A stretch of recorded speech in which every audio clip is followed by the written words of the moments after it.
Board का PYQ solve कर रहे थे, उस बोर्ड के PYQs में हम लोग के कुछ डेरिवेशंस बच गए थे, जिसमें जैसे पहला जो है इनफाइनाइटली लॉन्ग चार्ज वायर के कारण इलेक्ट्रिक फील्ड कैलकुलेट करना है, दूसरा इनफाइनाइटली लॉन्ग चार्ज शीट के कारण इलेक्ट्रिक फील्ड कैलकुलेट करना है, तीसरा जो है स्फेरिकल चार्ज डिस्ट्रीब्यूशन के कारण इलेक्ट्रिक फील्ड कैलकुलेट करना है। तो पहले हम लोग देखते हैं calculation of electric field due to infinitely long line charge having linear charge density lambda.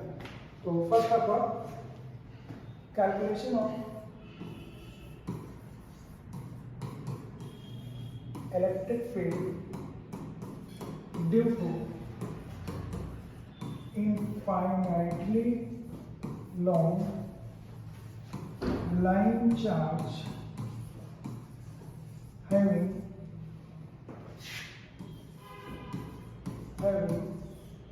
linear charge density lambda। मान लीजिए हमारा वायर है और इसका लेंथ दिया है, इस पे चार्ज Q है, तो इसकी लीनियर चार्ज डेंसिटी क्या हो जाएगी Q/L। मान लीजिए इस पे पॉजिटिव चार्ज है। लीनियर चार्ज डेंसिटी का मतलब क्या होता है? Charge per unit length. Unit length पे जो चार्ज होता है उसको हम लोग क्या बोलते हैं? Linear charge density. अब इससे r डिस्टेंस पे मान लीजिए हमने कोई पॉइंट ले लिया या d डिस्टेंस पे कोई पॉइंट ले लिया, इस पॉइंट पे हमें इलेक्ट्रिक फील्ड कैलकुलेट करना है। तो इसके लिए हम लोग क्या करते हैं, एक गॉसियन सरफेस ड्रॉ करते हैं, इसको मैं केवल से यहाँ करता हूँ। इसका लेंथ क्या दिया हुआ है, इस पे चार्ज कितना है Q, तो लैम्डा इसका कितना हो जाएगा Q/L। तो हम लोग एक गॉसियन सरफेस यहाँ पे ड्रॉ करते हैं, दैट इज सिलिंड्रिकल।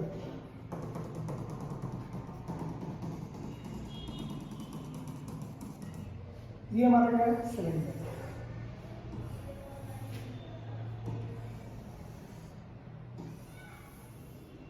ये सिलिंड्रिकल गॉसियन सरफेस हमने ले लिया, ये गॉसियन सरफेस है सिलिंड्रिकल।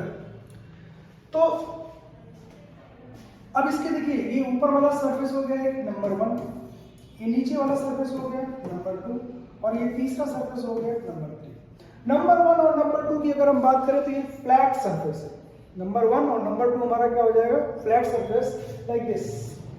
इस तरह से आपका फ्लैट सरफेस होगा, ये इस तरह का नंबर 1 हो गया, और यही नंबर 2 भी है। ये ऊपर वाला नंबर 1 इस तरह से मान लीजिए, और ये नीचे वाला नंबर 2 ये क्या होगा? फ्लैट हो गया, और बाकी ये वाला क्या होगा? कर्व सरफेस होगा। ये वाला क्या होगा? कर्व सरफेस होगा, तो ये कर्व सरफेस हो गया। अब प्लस चार्ज जो है, प्लस चार्ज इलेक्ट्रिक फील्ड क्या देता है? अपने से अवे। तो अगर इस पॉइंट पर मैं इलेक्ट्रिक फील्ड फाइंड करूँ तो उसकी डायरेक्शन हो जाएगी ये इलेक्ट्रिक फील्ड का डायरेक्शन हो गया। अब हम इसमें क्या करते हैं? फ्लक्स कैलकुलेट करते हैं, है ना? तो flux due to flat surface 1 लिखते रहिएगा, हम पूरा लिखेंगे नहीं। Flux due to flat surface 1 that is φ1। तो flux due to flat surface 1 φ1 की वैल्यू कितनी हो जाएगी? Electric field dot S vector होता है, या ये क्या होता है? ES cos of theta. तो जरा देखो, इस सरफेस की अगर हम बात कर रहे हैं, ऊपर वाला जो फ्लैट सरफेस है, तो इसका एरिया किधर हो जाएगा? ऊपर की तरफ, है ना? और इलेक्ट्रिक फील्ड हमने देखो इधर दिखाया है, तो एरिया क्या होता है? सरफेस के परपेंडिकुलर। अगर ये XY प्लेन है, इसका एरिया किस में होगा? Z में। और इलेक्ट्रिक फील्ड में किधर दिखा रहा हूँ? इधर दिखा रहा हूँ, Y में या X में, जो भी मान लो। तो इनके बीच का एंगल कितना हुआ? 90। तो इसका मतलब ये cos थीटा क्या हो जाएगा? cos 90। तो यहाँ पे फ्लक्स की वैल्यू क्या हो जाएगी? ES cos 90 that is 0। इसी तरह से जो दूसरा वाला है electric flux due to flat surface 2, तो फ्लैट सरफेस 2 देखिए आपका ये नीचे है, ये नीचे वाला सरफेस है। तो अगर ये नीचे वाला सरफेस है तो इसका एरिया भी देखो इधर हो गया, ये भी Z में हो गया। तो यहाँ पे भी इलेक्ट्रिक फील्ड हमने इधर माना है, तो एरिया इसका डाउनवर्ड हो गया, नीचे की तरफ, है ना? इसका एरिया क्या था? अपवर्ड था, तो Z में ही हुआ, तो अगेन 90 हो जाएगा एंगल। तो यहाँ पर भी अगर मैं बात करूँ ES cos 90 दैट इज 0। अब बात करते हैं हम लोग कर्व सरफेस की। तो कर्व सरफेस कैसे लेंगे? कर्व सरफेस ऐसे मान लीजिए हमारा ये है कर्व सरफेस, है ना? ये कर्व सरफेस हो गया, इस तरह से कर्व सरफेस हो गया। तो ये कर्व सरफेस या ऐसे भी सोच कर सकते हो, ये आपका मान लीजिए कर्व सरफेस है, this is the curve surface. तो कर्व, तो देखो बेटा, फ्लक्स हम लोगों ने एक तो इस तरह से निकाल लिया ना, φ1 φ2 φ3 से नेट फ्लक्स आ गया। अब फ्लक्स निकालने का तरीका और है, गॉस लॉ है। गॉस लॉ से गॉस ने क्या बोला था कि जो फ्लक्स होता है वो total charge enclosed by closed Gaussian surface to the permittivity का रेशियो। तो अगर इस क्लोज्ड गॉसियन सरफेस जो हमने सिलेंड्रिकल सरफेस लिया है, जो ये हमारा क्लोज्ड गॉसियन सरफेस है, इसके अंदर के चार्ज की बात करें तो कितना है, तो देखो इसकी लेंथ कितनी है h, इसकी लेंथ कितनी है h, हमें पता है इसकी यूनिट लेंथ पे चार्ज कितना है लैम्डा, यूनिट लेंथ पे चार्ज कितना है लैम्डा, तो इसकी लेंथ कितनी है h, तो इसका मतलब इस जो सिलेंड्रिकल सरफेस है इसके अंदर चार्ज कितना हो जाएगा लैम्डा इंटू h, तो क्यों की जगह हमने लिख दिया लैम्डा h अपॉन एप्सिलॉन। अच्छा तो ये फ्लक्स हो गया, और ये फ्लक्स मैंने यहां से क्या निकाला था 2 पाई h d e, तो h देखो यहां से कैंसिल हो गया, अगर e की बात करेंगे तो आ जाएगा लैम्डा अपॉन 2 पाई एप्सिलॉन 0 d। तो this is the expression for the electric field, h cut गया। देखो इसकी खासियत क्या है, ये जो तुम्हारा सिलेंडर है ना, इसका रेडियस तो फिक्स हो गया d, भाई जितने डिस्टेंस पे निकालना हो फिक्स हो गया, हाइट तुम चाहे जितना ले लो, ये सिलेंडर का सरफेस छोटा ले लो, ये सिलेंडर का सरफेस बड़ा ले लो, माने गॉसियन सरफेस छोटा लो, गॉसियन सरफेस बड़ा लो, उससे कोई फर्क पड़ने वाला है नहीं, क्योंकि h देखो दोनों साइड से कट जा रहा है, माने जो ये इलेक्ट्रिक फील्ड है सिर्फ किस पे डिपेंड कर रहा है, डिस्टेंस पे डिपेंड कर रहा है, that is E is equal to lambda upon 2 epsilon 0 d, या कहीं कहीं इस तरह से भी लिखा रहता है E is equal to 1 upon 4 pi epsilon 0 2 lambda by d, मैंने इसलिए लिख दिया कि 1 अपॉन 4 पाई एप्सिलॉन 0 कॉमन होता है, तो अगर 2 से काट दोगे तो वही एक्सप्रेशन आ जाएगा, that is E is equal to 1 upon 4 pi epsilon 0 2 lambda by d। याद करने के दृष्टिकोण से थोड़ा सही रहता है। बात हुई इलेक्ट्रिक फील्ड के डायरेक्शन की, तो देखो बेटा अगर ये प्लस चार्ज है तो इधर दिखा देना, माइनस चार्ज है तो इधर दिखा देना, है ना, क्योंकि माइनस चार्ज में हमने आपको बताया था अगर कोई चार्ज प्लस है और यहाँ पे इलेक्ट्रिक फील्ड निकालना है तो उसका direction away from the charge होता है, और अगर ये माइनस है यहाँ पे निकालना है तो टुवर्ड्स द चार्ज होता है, तो इसी तरह से अगर ये पॉजिटिवली चार्ज होगा तो electric field away from the wire होगा, और अगर ये नेगेटिवली चार्ज होगा तो टुवर्ड्स द वायर होगा। This is again very important for the numerical solving, ये कॉन्सेप्ट आपको ध्यान में रहना चाहिए। तो ये था हम लोग का first derivation. Now comes to the second derivation.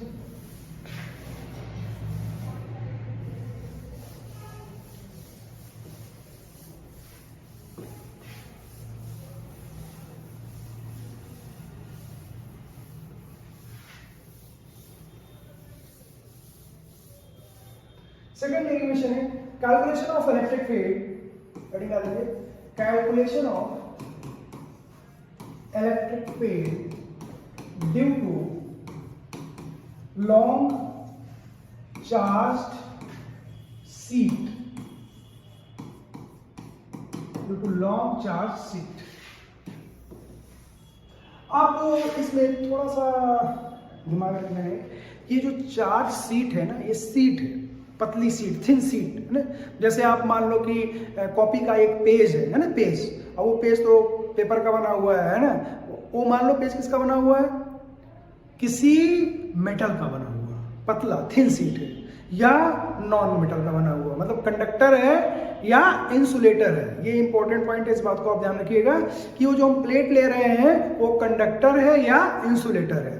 तो फिलहाल हम लोग क्या मान करके चल रहे हैं कि यहाँ पे जो अभी इलेक्ट्रिक फील्ड है वो एक साइड में है, क्या है, एक साइड में इंसुलेटर है। जैसे मैंने कहा कि ये जो पेज है, ठीक, इसमें से एक पेज ले लो, जैसे यही है, ये थिन सीट है, तो अगर ये कंडक्टर का होगा तो इधर भी चार्ज होगा और इधर भी चार्ज होगा, दोनों तरफ चार्ज होगा, ये ध्यान रखिएगा, कंडक्टर की प्रॉपर्टी होती है। लेकिन अगर इंसुलेटर है ये, तो अगर इधर चार्ज दोगे तो इधर ही रहेगा, नीचे नहीं रहेगा, या नीचे दोगे तो नीचे ही रहेगा, ऊपर नहीं रहेगा। कहने का मतलब ये है कि कंडक्टर और इंसुलेटर में डिफरेंस यही है कि कंडक्टर में चार्ज इधर भी कंसिडर करोगे, इधर भी कंसिडर करोगे, और इंसुलेटर में केवल एक तरफ कंसिडर करोगे। तो अभी मैं एक तरफ की बात कर रहा हूँ कि चार्ज सिर्फ एक साइड में है, और इसका एरिया कुछ मान लीजिए ए है या एस है, जो भी एरिया इसका मानना है इस शीट का, है ना, इसका लेंथ दिया रहेगा, विड्थ दिया रहेगा, लेंथ इंटू विड्थ से निकाल लेंगे, है ना, या मान लीजिए स्क्वायर है तो इसका साइड एल है तो ये भी एल हो जाएगा, एल स्क्वायर एरिया हो जाएगा, ठीक। तो अब हमने क्या कंसिडर कर लिया, यहाँ पे एक चार्ज शीट कंसिडर कर लिया, ये चार्ज शीट है हमारी, और मान लीजिए चार्ज शीट क्या है, पॉजिटिव, ये पॉजिटिवली चार्ज शीट है, और इसकी सरफेस चार्ज डेंसिटी क्या दिया हुआ, सिग्मा, मतलब इसका एरिया मान लेते हैं ए, और इस पे चार्ज कितना है, क्यू।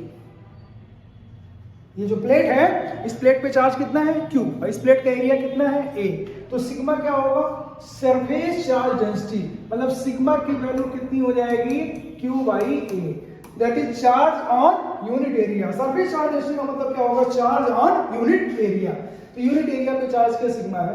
अब हमें क्या करना है, इससे सर्टेन डिस्टेंस पे इलेक्ट्रिक फील्ड फाइंड करना है, P पॉइंट। जरा इसमें देखिए, इसमें डिस्टेंस की कोई बात ही नहीं आती है। जैसे मान लीजिए ये चार्ज शीट है, ये चार्ज शीट है, आपको इलेक्ट्रिक फील्ड निकालना है, कहाँ, यहाँ निकालना है कि यहाँ निकालना है कि यहाँ निकालना है कि यहाँ निकालना है, यहाँ निकालना है, ये सब आपके लिए लिमिटेशन है। क्या लिमिटेशन है, the point should be very close to the surface, तभी ये डेरिवेशन एप्लीकेबल होगा, अदरवाइज नहीं। तो इसमें डिस्टेंस का कोई मतलब ही नहीं होता कि यहाँ से डी डिस्टेंस की बात करते हैं, no, the point should be very close to the surface. अगर पॉइंट सरफेस के बहुत क्लोज है तो अभी ये डेरिवेशन हमारा एप्लीकेबल होता है, इसमें कोई डिस्टेंस आता ही नहीं है ना। तो इस बात का आप ध्यान रखिएगा, the point should be very close to the surface. अब हमें क्या करना है, गॉसियन सरफेस बनाना है। क्या बनाना है, गॉसियन सरफेस। तो जरा देखना हम गॉसियन सरफेस में कैसे बनाएंगे।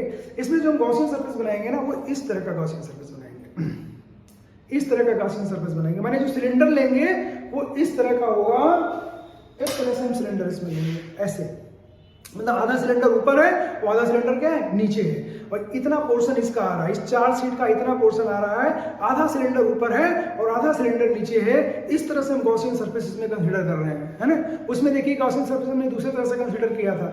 इसमें जो गॉसियन सरफेस कंसीडर कर रहे हैं, इसमें भी सिलेंड्रिकल होता है, तो लेकिन इसका आधा सिलेंडर ऊपर है और आधा सिलेंडर क्या है, नीचे है, और ये सिलेंडर के जो बीच वाला पोर्शन है, इतने में ही चार्ज आ रहा है, ये हम कंसीडर कर रहे हैं। और इसका एरिया कितना होगा, वो सिलेंडर के रेडियस पे डिपेंड करेगा। आप रेडियस कुछ भी ले लो, ज्यादा ले लो, कम ले लो, कोई फर्क नहीं पड़ता। छोटा सिलेंडर ले लो, मतलब छोटे रेडियस का ले लो, बड़े रेडियस का सिलेंडर ले लो, उससे आंसर पे कोई फर्क पड़ने वाला नहीं है। तो मान लीजिए कि हमने इसमें कंसीडर कर लिया एक गॉसियन सरफेस इस तरह से, लाइक दिस। इसको इस बार हमने गॉसियन सरफेस कैसे लिया, ऐसे। ये हमने गॉसियन सरफेस इसके अंदर ले लिया। अब ये फ्लैट सरफेस के लिए 1 हो गया, ये फ्लैट सरफेस मान लो 2 हो गया, और एक और सरफेस हमारा कितना हो गया, 3 हो गया। अब लिखेंगे फिर electric flux due to flat surface 1। क्या लिखेंगे, electric flux due to flat surface 1, that is φ1। तो फार्मूला क्या लगाएंगे, ES cos थीटा। अब जरा समझने की कोशिश करिएगा कि जो हमारा फ्लैट सरफेस है, वो फ्लैट सरफेस कैसे जा रहा है। देखिए ऐसे लिया आपने, फ्लैट सरफेस कैसे लिया, ऐसे लिया है ऊपर वाला, तो इसका एरिया किधर जाएगा, ऊपर। ध्यान देना, फ्लैट सरफेस ऐसे लिया, इसका एरिया किधर जाएगा, ऊपर, है ना। और यहीं पे चार्ज है ना, यहीं पे चार्ज है इसी के अंदर, तो ये प्लस चार्ज है, तो यहाँ इलेक्ट्रिक फील्ड किधर देगा, ऊपर, है ना। प्लस चार्ज ये है, यहाँ इलेक्ट्रिक फील्ड निकालना तो ऊपर, तो इसके लिए फ्लैट सरफेस के लिए एरिया भी ऊपर हुआ और इलेक्ट्रिक फील्ड भी ऊपर हुआ, तो दोनों के बीच का एंगल कितना हो गया, 0। इसका मतलब φ1 की वैल्यू यहाँ पे क्या हो जाएगी, ES cos 0, that is ES। इसी तरह से दूसरे वाले फ्लैट सरफेस का जब निकालोगे, तो देखो जब दूसरे वाले फ्लैट सरफेस का निकालोगे तो जरा ध्यान देना, ये पलट गया, ठीक भाई, नीचे वाला, तो ये इसका एरिया किधर हो गया, नीचे, और यहीं पे चार्ज है, तो ये चार्ज जो है यहाँ पे इलेक्ट्रिक फील्ड वो भी नीचे देगा, माने एरिया और इलेक्ट्रिक फील्ड दोनों सेम डायरेक्शन में अगेन हो गए, तो यहाँ पे भी एंगल 0 हो जाएगा। तो electric flux due to flat surface 2, that is ES cos 0, that is ES, है ना। और φ3 तीसरे सरफेस के कारण, मतलब कर्व सरफेस जो ये वाला है, electric flux due to curve surface, है ना, कर्व सरफेस। अब electric flux due to curve surface की अगर हम बात कर रहे हैं, तो कर्व सरफेस हमारा ये वाला है, देखो कर्व सरफेस ये वाला है, तो इसका एरिया किधर हो जाएगा, इधर हो जाएगा, है ना। इसका एरिया अगर हम बात करें तो एरिया इधर हो जाएगा, इसका एरिया इधर हो जाएगा, इसका एरिया इधर हो जाएगा, इसका एरिया, माने ये हॉरिजॉन्टल प्लेन में होगा। एरिया की बात करो हॉरिजॉन्टल प्लेन में, और इलेक्ट्रिक फील्ड अगर निकालोगे तो कहाँ मिल रहा था, वर्टिकल, है ना। अगर ये चार्ज पॉजिटिव है तो इलेक्ट्रिक फील्ड हमारा क्या हो रहा था, वर्टिकल हो रहा, तो इलेक्ट्रिक फील्ड यहाँ पे क्या हो रहा था, वर्टिकल। एरिया किधर हो रहा था, हॉरिजॉन्टल प्लेन में। एरिया किधर हो रहा, हॉरिजॉन्टल, ये देखो ये एरिया का डायरेक्शन है हॉरिजॉन्टल प्लेन में, है ना। ये जो भी प्लेन बन रहा है, कौन सा बन रहा है, हॉरिजॉन्टल प्लेन में बन रहा है। एरिया हर जगह हॉरिजॉन्टल है, और इलेक्ट्रिक फील्ड हर जगह क्या है, वर्टिकल, क्योंकि पॉजिटिव चार्ज यहाँ निकालोगे तो इलेक्ट्रिक फील्ड वर्टिकल मिलेगा। तो कर्व सरफेस के लिए जो इलेक्ट्रिक फ्लक्स की बात करेंगे तो ES cos 90, ES cos 90 का मतलब कितना हो गया, 0। अब टोटल फ्लक्स की बात करो बेटा, तो φ क्या हो जाएगा, φ1 प्लस φ2 प्लस φ3। φ1 कितना ES, φ2 कितना ES, so this will be ES plus cos 90 की वैल्यू 0 आई है, तो टोटल फ्लक्स हमारा कितना हो गया, 2ES। अब इसी फ्लक्स को आप दूसरे तरीके से निकाल लो, किससे, गॉस लॉ से। गॉस लॉ क्या बोलता है कि जो टोटल फ्लक्स होता है, जो फ्लक्स होता है वो टोटल चार्ज अपॉन परमिटिविटी। अब जरा देखो, तुमने जो एरिया लिया है ना यस, ये वाला एरिया लिया यस, तो चार्ज तो इतने पे ही है ना, तो इतने पे ही चार्ज है। यूनिट एरिया का चार्ज कितना है सिग्मा, इसका एरिया कितना है यस, तो इस पे चार्ज कितना हो जाएगा सिग्मा इंटू यस। क्लियर? यहाँ पे जैसे यूनिट एरिया का चार्ज कितना है सिग्मा, इसका टोटल एरिया तुमने कितना लिया एस, तो इस पे टोटल चार्ज है कितना sigma S. This is the Q. So you can write here this flux is equals to, again यहाँ पे मैं लिख देता हूँ, देखो गॉस लॉ से फाई इज इक्वल टू आ गया Q अपॉन एप्सिलॉन 0, तो Q को क्या लिखोगे सिग्मा S अपॉन एप्सिलॉन 0। तो इसी फ्लक्स को आप यहाँ सिग्मा S अपॉन एप्सिलॉन 0 लिख लीजिए, तो ये क्या हो गया 2ES के बराबर हो गया, S कैंसिल हो गया बेटा, E की वैल्यू कितना आया sigma upon 2 epsilon 0, sigma upon 2 epsilon 0। अब आप देखो मैंने आपको क्या बताया था, जो आप सिलेंडर कंसीडर कर रहे थे ना उसका एरिया, मान लो ये छोटा एरिया ले रहे हो या बड़ा एरिया ले रहे हो, उससे कोई फर्क नहीं पड़ता है। मतलब सिलेंडर आप पतला ले रहे हो या सिलेंडर आप मोटा ले रहे हो, उससे कोई फर्क पड़ने वाला है नहीं, क्योंकि एरिया दोनों तरफ से कैंसिल हो जा रहा है। तो ई की वैल्यू क्या हो गई सिग्मा अपॉन 2 एप्सिलॉन 0। तो ये क्या है, this is the electric field due to charge sheet. कौन सी चार्ज सीट, कंडक्टर नहीं है, नॉन कंडक्टर है। मैंने बताया चार्ज आपने केवल ऊपर वाले सरफेस पे कंसीडर किया है। अगर बेटा ये कंडक्टर ले लोगे तो ऊपर भी चार्ज होगा, नीचे भी चार्ज होगा, तो ये भी इलेक्ट्रिक फील्ड देगा, नीचे वाला भी इलेक्ट्रिक फील्ड देगा, तो ये डबल हो जाएगा। तो ये नॉन कंडक्टर के लिए होता है सिग्मा अपॉन 2 एप्सिलॉन। और कंडक्टर की बात करेंगे आप, अगर conducting set, for conducting set it is sigma upon epsilon 0। इसको डबल कर दो, इसको डबल कर दोगे तो 2 2 क्या हो जाएगा cancel, that will be sigma upon epsilon 0, क्योंकि उसमें दोनों तरफ चार्ज होता है और नॉन कंडक्टर में केवल एक ही तरफ चार्ज होता है, इसलिए सिग्मा अपॉन एप्सिलॉन 0 हो जाएगा इलेक्ट्रिक फील्ड। तो ये था हम लोग का इलेक्ट्रिक फील्ड का derivation due to long charge sheet. ठीक है, अब हम लोग आते हैं नेक्स्ट जो है derivation, calculation of electric field due to spherical charge distribution. Calculation of electric field due to spherical charge distribution. अब देखिए कल हेडिंग लिखिए calculation of electric field due to spherical charge distribution. Due to spherical charge distribution। पहली बात तो आप समझो कि स्फीयर की मैं बात कर रहा हूं, तो किस स्फीयर की बात कर रहा हूं। स्फीयर दो टाइप का होता है, एक कंडक्टिंग और एक नॉन कंडक्टिंग। तो अगर मैं कंडक्टिंग स्फीयर की बात करूंगा तो बात कुछ और होगी, और अगर नॉन कंडक्टिंग की बात करूंगा तो बात कुछ और होगी। कैसे, अगर कंडक्टिंग की बात करते हैं तो जो चार्ज होता है ना वो केवल आउटर सरफेस पे होगा, माने जो चार्ज डिस्ट्रीब्यूटेड होता है वो एरिया पे होता है। अगर इसका रेडियस में r मान लूं और इसको q चार्ज दिया गया है तो ये चार्ज एरिया पे डिस्ट्रीब्यूटेड होगा, मतलब ये q चार्ज जो होगा वो 4 पाई r स्क्वायर एरिया पे डिस्ट्रीब्यूटेड होगा। तो यहाँ पे हम सरफेस चार्ज डेंसिटी की बात करते हैं सिग्मा की, that is q upon 4 pi r square. 4 pi r square area पे चार्ज q है, तो यूनिट एरिया पे चार्ज कितना हो जाएगा q by 4 pi r square, that is the surface charge density. पर अगर हम नॉन कंडक्टिंग स्फीयर की बात करें तो अगर आप इसको चार्ज दोगे तो ये अंदर पूरे वॉल्यूम पे डिस्ट्रीब्यूट होता है। अगर मैं इसका रेडियस r कह लूं, इसको आपने चार्ज q दिया है, तो ये जो q चार्ज होगा ये 4/3 पाई r क्यूब वॉल्यूम पे डिस्ट्रीब्यूट होगा। तो यहाँ वॉल्यूम चार्ज डेंसिटी की बात करेंगे, उसको रो से लिखते हैं, तो rho is equal to q by 4/3 pi r cube. तो ये इंपॉर्टेंट पॉइंट है, पहले आप इस बात को ध्यान में रखें कि जो हम चार्ज डिस्ट्रीब्यूशन कर रहे हैं वो किस पे कर रहे हैं, कंडक्टिंग स्फीयर पे कि नॉन कंडक्टिंग स्फीयर पे कर रहे हैं। क्योंकि कंडक्टिंग पे सरफेस चार्ज डेंसिटी होगा, नॉन कंडक्टिंग पे वॉल्यूम चार्ज डेंसिटी होगा। First thing. अब हम लोग आ जाते हैं, मान लीजिए हम कंडक्टिंग की बात करते हैं, ठीक है, कंडक्टिंग स्फीयर की बात करते हैं, नॉन कंडक्टिंग की बाद में कर लेंगे।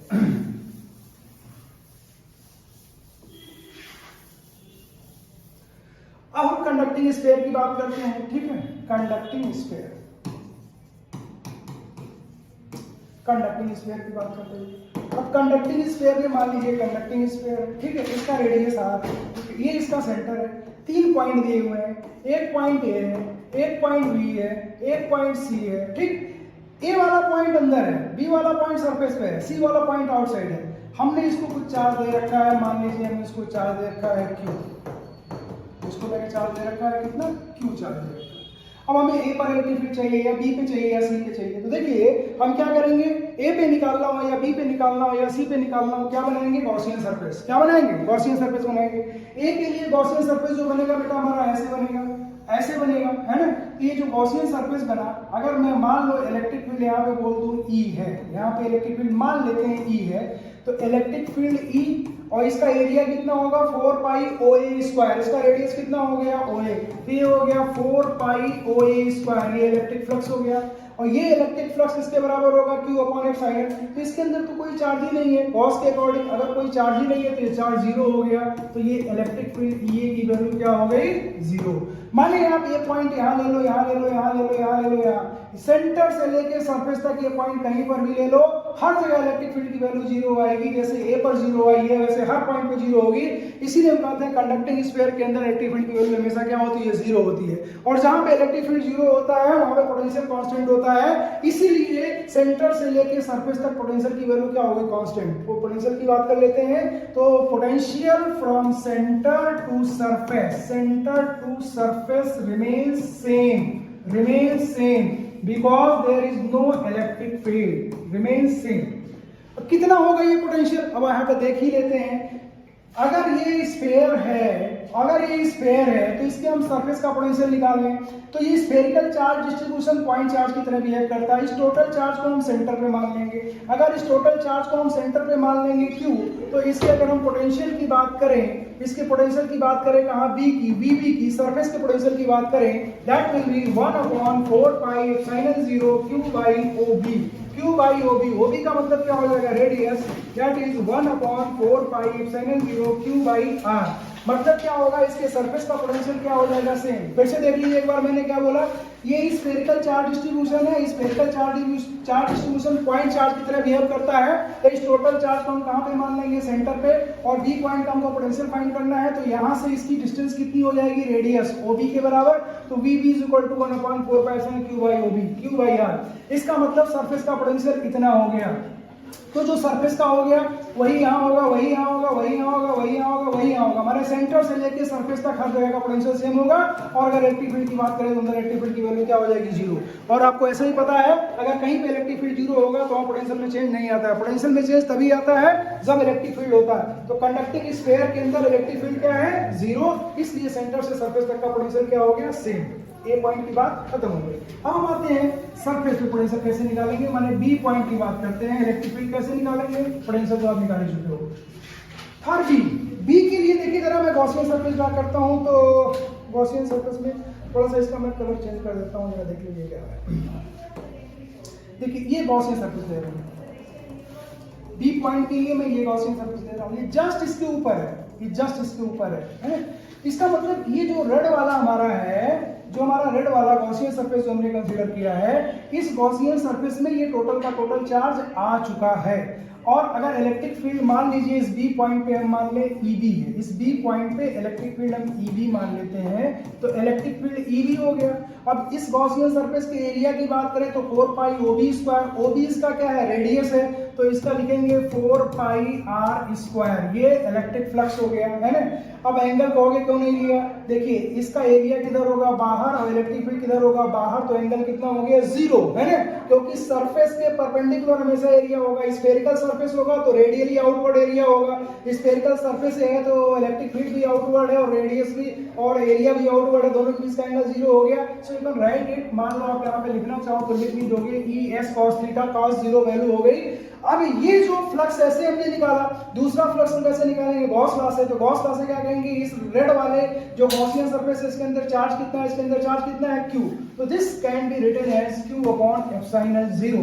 सो EB will be 1/4 pi epsilon 0 Q by R square. तो this is the electric field at the surface. ये सरफेस पे इलेक्ट्रिक फील्ड हो गया। पोटेंशियल आपको पता ही चल चुका है, 1/4 pi epsilon Q by OB। अब हम बात करते हैं किसकी, सी पॉइंट की। अगर हम सी पॉइंट पे आ जाएं तो सी पॉइंट के लिए भी चलिए एक हम गॉसियन सरफेस ड्रा करते हैं। तो सी पॉइंट के लिए गॉसियन सरफेस ये ड्रा करते हैं। ये सी पॉइंट के लिए ब्लैक वाला गॉसियन सरफेस बना रहे हैं। This is the Gaussian surface for the point C. C point क्या है? आउटसाइड। तो अगर मैं सी पॉइंट की बात कर रहा हूं तो मान लीजिए सी पॉइंट पे इलेक्ट्रिक फील्ड कितना है? ईसी। सी पॉइंट पे इलेक्ट्रिक फील्ड कितना है? ईसी। इसका एरिया कितना हो जाएगा? 4 पाई ओसी स्क्वायर। और फिर वही बात, सी पर इलेक्ट्रिक फील्ड क्या होगा? बाहर। एरिया भी क्या होगा? बाहर, है ना? स्फेरिकल सरफेस ये ले रहे हैं तो दोनों सेम डायरेक्शन में हो गए, तो cos 0 लिख लो। cos 0 is equal to Q. अब देखो इस बड़े वाले के अंदर भी तो यही चार्ज होगा, है ना, जो इसके अंदर था। तो बड़ा वाला जो हमने लिया स्फेरिकल सरफेस, गॉसियन सरफेस जो लिया है ब्लैक वाला, इसके अंदर भी यही टोटल चार्ज क्यू होगा। सो you can right it Q upon epsilon 0। तो अगर मैं ईसी की बात करूं तो ये कितना हो जाएगा? 1/4 पाई एप्सिलॉन 0 क्यू बाई ओसी का स्क्वायर, है ना। ओसी की वैल्यू, ये बात आपको ध्यान रहे, OC is greater than R, क्योंकि ये सी पॉइंट हमारा क्या है? आउटसाइड। सी पॉइंट हमारा क्या है? आउटसाइड। तो this is the electric field at the point C. E हो गया, ईबी हो गया, और आपका क्या हो गया? ईसी हो गया। माने इनसाइड हो गया, सरफेस पे हो गया, और कहां हो गया? बाहर हो गया। इनसाइड क्या हुआ? 0। सरफेस पे क्या हुआ? 1/4 क्यू बाई आर स्क्वायर। अगर बाहर की बात करें तो क्या हो गया? 1/4 0 क्यू बाई ओसी स्क्वायर। अगर बीसी की बात करें, सी पे अगर आपको पोटेंशियल फाइंड करना है तो क्या करोगे? बहुत सिंपल है, क्योंकि ये स्फेरिकल सरफेस है तो टोटल चार्ज को आप सेंटर पे मान लोगे, ये क्यू हो गया, और यहां से यहां तक का डिस्टेंस कितना है? सी है, ओसी है, तो वीसी सिंपली वही हो जाएगा पॉइंट चार्ज के फॉर्म से 1/4 0 क्यू बाई एसी। एक बात का ध्यान रखिएगा, इलेक्ट्रिक फील्ड के डायरेक्शन की, अगर इस पे पॉजिटिव चार्ज देगा तो इलेक्ट्रिक फील्ड बाहर की तरफ होगा, और अगर नेगेटिव चार्ज देगा तो इलेक्ट्रिक फील्ड अंदर की तरफ होगा। पोटेंशियल की बात करें, अगर ये चार्ज पॉजिटिव होगा तो पोटेंशियल पॉजिटिव होगा, और अगर चार्ज नेगेटिव है तो पोटेंशियल क्या होगा? नेगेटिव। पोटेंशियल के पास कोई डायरेक्शन नहीं होता है, पोटेंशियल स्केलर क्वांटिटी होती है। तो इलेक्ट्रिक फील्ड का डायरेक्शन होता है पॉजिटिव चार्ज में अवे फ्रॉम द सेंटर, और नेगेटिव चार्ज में टुवर्ड्स द सेंटर। और अगर हम पोटेंशियल की बात करते हैं तो अगर चार्ज पॉजिटिव है तो पोटेंशियल पॉजिटिव होगा, अगर चार्ज नेगेटिव है तो पोटेंशियल क्या होगा? नेगेटिव। तो this is the electric field and electric potential due to conducting sphere. ये कंडक्टिंग स्फीयर की बात किया। अब हम लोग बात करते हैं नॉन कंडक्टिंग स्फीयर की। नॉन कंडक्टिंग स्फीयर में कैसे कैलकुलेट करेंगे? अंदर, सरफेस पे और बाहर। तो एक बात अभी आपको बता दें, ध्यान सुन लीजिए। अगर नॉन कंडक्टिंग स्फीयर की बात करते हैं तो सरफेस के लिए और इसके लिए सब एक ही बात होता है। मतलब बी पॉइंट पे जो एक्सप्रेशन यहां पे आया है वही नॉन कंडक्टिंग में आएगा। जैसे आपने यहां किया है वैसे वहां करेंगे। सी पॉइंट पे भी वही बात होगी, क्योंकि कंडक्टिंग ले लो चाहे नॉन कंडक्टिंग ले लो, क्या होगा? नॉन कंडक्टिंग में मैंने कहा था चार्ज इस स्फीयर के अंदर होगा। अगर चार्ज इस स्फीयर के अंदर होगा तो रेड वाले के अंदर तो होगा ही होगा, ब्लैक वाले के अंदर तो होगा ही होगा। तो बी और सी के लिए पॉइंट क्या हो जाता है? सेम। कंडक्टिंग नॉन कंडक्टिंग में हमने डिफरेंस क्या बताया? कंडक्टिंग स्फीयर में चार्ज कहां होता है? आउटर सरफेस पे, और नॉन कंडक्टिंग में थ्रू आउट वॉल्यूम डिस्ट्रीब्यूट होता है। तो अगर नॉन कंडक्टिंग स्फीयर की बात करेगा तो बी पॉइंट की बात करो या सी पॉइंट की बात करो, दोनों के लिए इलेक्ट्रिक फील्ड, इलेक्ट्रिक पोटेंशियल का एक्सप्रेशन सेम होगा। इसमें कोई भी चेंज करने की जरूरत नहीं है। दिक्कत कहां पे आता है? ए पे। जब ए की हम बात की है तो हमने कहा कि भाई ये कंडक्टिंग है तो चार्ज बाहर है, तो इसके अंदर चार्ज नहीं है, चार्ज नहीं है तो फ्लक्स नहीं हुआ। लेकिन अगर हम नॉन कंडक्टिंग की बात करेंगे तो डिफरेंस क्या आएगा? हम चार्ज अंदर ले लेंगे, टोटल चार्ज कहां ले लेंगे? अंदर ले लेंगे। अब हम चार्ज सरफेस पे नहीं लेंगे, टोटल चार्ज हम अंदर ले लेंगे, और जब टोटल चार्ज हम अंदर ले लेंगे तो अब देखो ओए वाले रेडियस के अंदर चार्ज आ रहा है, ओए के अंदर चार्ज आ रहा है। तो अगर हमको ए के लिए इलेक्ट्रिक फील्ड फाइंड करना है, calculation of electric field for the point A, ये नॉन कंडक्टिंग की बात कर रहा हूं भाई। नॉन कंडक्टिंग में कुछ अलग नहीं होगा। कहां पे? सरफेस पे और बाहर। अंदर अलग होगा। क्या अलग हो रहा है? देखो, ई इलेक्ट्रिक फील्ड एरिया 4 पाई OA स्क्वायर इनटू एंगल तो वही cos 0 है ना, cos 0। अब ये क्या होगा? Q upon epsilon 0। लेकिन ये Q तो आपने टोटल चार्ज दिया था, हमें चार्ज किसके अंदर लेना है? इसके अंदर। ये गॉसियन सरफेस देखिए मैंने यहाँ पे ये वाला लिया है, this is the Gaussian surface. ये गॉसियन सरफेस हमने लिया है। तो ये गॉसियन सरफेस जब आपने लिया है तो केवल इसके अंदर जो चार्ज होगा वो वाला लिया जाएगा। तो इसके अंदर के चार्ज को हम क्या लिख दे रहे हैं? Q डैश, ना कि Q। तो इसको हमने यहाँ पे लिख दिया Q डैश, क्योंकि यहाँ पे जो चार्ज लिखा जाता है वो चार्ज लिखा जाता है जो गॉसियन सरफेस के अंदर लिया जाता है। तो गॉसियन सरफेस के अंदर चार्ज हमने इसको क्या मान लिया है, Q डैश। टोटल चार्ज को कितना दिया गया है, Q। बस इसी Q डैश की वैल्यू रख देंगे, you will get the value of electric field, that is 1/4 pi epsilon 0 Q dash upon OA square, OA square। बस आपको Q डैश को निकालना है। ये Q डैश कैसे निकालेंगे, ये Q डैश किसमें है, स्मॉल रेडियस स्फीयर में है ना, और कैपिटल Q क्या है, बड़े स्फीयर में है। और यहाँ पे जो चार्ज का डिस्ट्रीब्यूशन है वो वॉल्यूम के अकॉर्डिंग है। किसके अकॉर्डिंग है, वॉल्यूम के अकॉर्डिंग। तो जो है Q चार्ज, मैं यहाँ पे लिखता हूँ, जरा देखिएगा ध्यान से, 4/3 pi r cube, 4/3 pi r cube में चार्ज कितना है, Q। 4/3 पाई r क्यूब क्या है, बड़े वाले का रेडियस है, जो बड़ा वाला स्फीयर है जो हमको गिवन ऑलरेडी, इसका रेडियस r है, तो इसमें चार्ज कितना है, Q। तो भैया छोटे वाले का वॉल्यूम कितना हो जाएगा, छोटे वाले का वॉल्यूम हो जाएगा 4/3 पाई OA क्यूब। तो इसमें चार्ज कितना होगा, इतने वॉल्यूम में इतना चार्ज, तो इतने वॉल्यूम में कितना charge, that is Q into 4/3 pi OA cube divided by 4/3 pi r cube. 4 cancel, तो यही हमारा Q डैश हो जाएगा QOA cube by r cube. ये Q डैश की वैल्यू रख दीजिए, will get the answer. EA will be 1/4 pi epsilon 0, Q dash कितना आया, QOA cube upon r cube into OA square. एक OA स्क्वायर कैंसिल हो जाएगा, तो हो जाएगा EA is equal to 1/4 pi epsilon 0 Q by r cube into OA। This is the electric field inside the sphere। कौन से, non conducting. अब ये पॉइंट तुमने यहाँ लिया है, अगर ये को यहाँ ले लोगे तो ये जीरो हो जाएगा, तो इलेक्ट्रिक फील्ड जीरो हो जाएगा। अगर इस पॉइंट को तुम B पे ले लोगे तो OA की जगह OB लिख दोगे, OA की जगह OB लिख दोगे तो OB R हो जाएगा, R से R क्यूब कैंसिल हो जाएगा, Q बाई R स्क्वायर, जो कि B सरफेस पे होता है। सरफेस पे इलेक्ट्रिक फील्ड की वैल्यू क्या होती है, Q बाई R स्क्वायर। तो ये इनसाइड कंडक्टिंग स्फीयर का एक्सप्रेशन है। आउटसाइड का वही होगा जो कंडक्टिंग में किया था, ठीक है, और सरफेस का भी वही करोगे जो कंडक्टिंग में। यहाँ के पोटेंशियल का भी पूछता है, लेकिन वो तुम्हारे सर्विस में दिया नहीं है, क्योंकि पोटेंशियल बहुत टेढ़ा है इसका निकालना है ना। यहाँ का पोटेंशियल कुछ और ही होगा, है ना। जैसे नॉन कंडक्टिंग में मैंने क्या बता दिया था, जो सरफेस का पोटेंशियल होगा वही हर जगह का होगा, लेकिन ये नॉन कंडक्टिंग है, इसलिए यहाँ पे अंदर सब जगह पोटेंशियल सेम नहीं होगा, क्योंकि इलेक्ट्रिक फील्ड है। जब इलेक्ट्रिक फील्ड होता है तो पोटेंशियल को क्या करता रहता है, वो चेंज करता रहता है।